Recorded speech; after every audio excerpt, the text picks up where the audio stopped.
his sons and daughters to war for Israel. Your inability. মার্কিন সেনা ইসরায়েলের হয়ে ইরানের যুদ্ধ করতে না চাওয়ায় এভাবেই মার্কিন মেরিন সার্জেন্টকে টেনে হিসড়ে কক্ষের বাইরে নিয়ে যাওয়া হচ্ছে। বুধবার আর্মড সার্ভিসেস সাব কমিটির এক গুরুত্বপূর্ণ শুনানি চলাকালে হঠাৎ করেই তিনি সেখানে বাধা দেন এবং ইরানের বিরুদ্ধে যুক্তরাষ্ট্র ইসরায়েল যৌথ সামরিক অভিযানের তীব্র প্রতিবাদ জানাতে শুরু করেন। প্রকাশিত ভিডিও ফুটেজে দেখা যায় ব্রায়ান ম্যাগিনেজ তার গর্বের মেরিন ইউনিফর্ম পরিহিত অবস্থায় শুনানি কক্ষে দাঁড়িয়ে অত্যন্ত ক্ষোভের সাথে চিৎকার করে বলছেন, কেউই ইসরায়েলের হয়ে যুদ্ধ করতে চায় না। তার এই সাহসিকতাপূর্ণ কিন্তু উচ্ছৃঙ্খল আচরণের পরপরই নিরাপত্তায় নিয়োজিত পুলিশ কর্মকর্তারা তাকে দ্রুত কক্ষ থেকে বের করে দেওয়ার জন্য ছুটে আসেন। তাকে যখন টেনে হিঁচড়ে বাইরে নিয়ে যাওয়া হচ্ছিল, তখন এক পর্যায়ে একটি দরজার ফাঁকে তার হাত মারাত্মকভাবে আটকে যায়।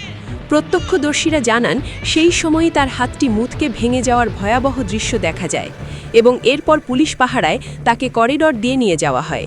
সেখানে উপস্থিত এক সাংবাদিক তাকে সরাসরি প্রশ্ন করেন যে আমেরিকার সৈন্যরা আদৌ ইরানে গিয়ে যুদ্ধ করতে চায় কিনা। এর উত্তরে ম্যাগিনিস অত্যন্ত দৃঢ় কণ্ঠে জবাব দেন, তারা কেউই তাদের ছেলে ও মেয়েদেরকে ইরানের মাটিতে যুদ্ধ করার জন্য পাঠাতে চায় না। ঘটনাস্থলে উপস্থিত একজন প্রত্যক্ষদর্শী এই ভীতিকর পরিস্থিতির বর্ণনা দিতে গিয়ে বলেন, পুলিশ কর্মকর্তারা তাকে রীতিমতো জোর করে টেনে বের করছিলেন। দরজায় তার হাত আটকে যায় এবং তার হাত ভেঙে ফেলে। এরপর তাকে মাটিতে আছড়ে ফেলা হয়। পুরো পরিস্থিতিটি ছিল অত্যন্ত উত্তেজনাপূর্ণ এবং ভয়াবহ। এর আগে ইরানি জেনারেল হায়দারি মার্কিন সেনাদের ভয়াবহ পরিণতির মুখোমুখি হতে সতর্ক করেছেন। তিনি হুঁশিয়ারি দিয়ে বলেন, আমেরিকান বাহিনীকে সমুদ্রে অথবা কফিনে করে বাড়ি ফেরত পাঠানো হবে।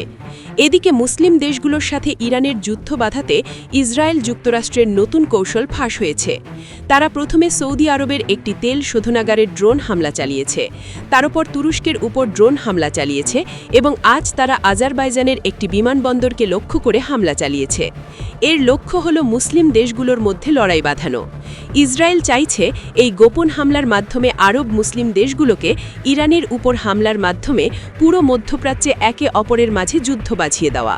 বিশ্বের সবচাইতে শক্তিশালী দুই দেশ যুক্তরাষ্ট্র ও ইসরায়েল মিলে একের পর এক হামলা চালিয়েও যখন ইরানকে কাবু করতে পারছে না, তখন এমন ছলচাতুরির আশ্রয় নিচ্ছে ইরান। এছাড়া ইরাকের কুর্দিদের প্রলোভন দেখিয়ে ইরান সীমান্ত দিয়ে ইরানি বাহিনীর বিরুদ্ধে যুদ্ধে নামাচ্ছে ট্রাম্প প্রশাসন।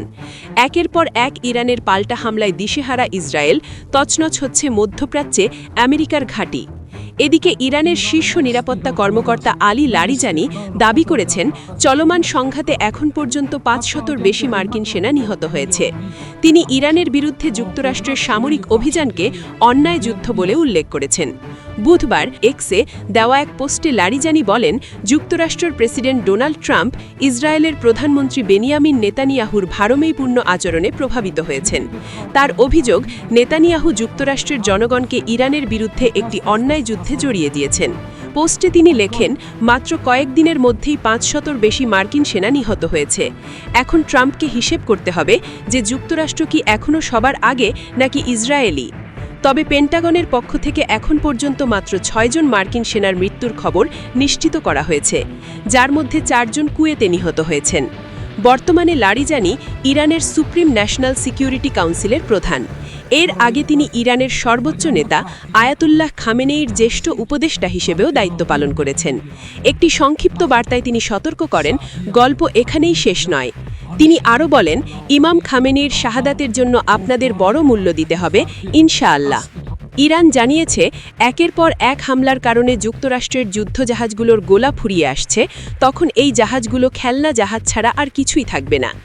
ইরানের জেনারেল বলছে, এখন পর্যন্ত আমরা আমাদের হাতে থাকা পুরনো মিসাইলগুলো ছুড়ছি, নতুন মিসাইল ছোড়া এখনও বাকি।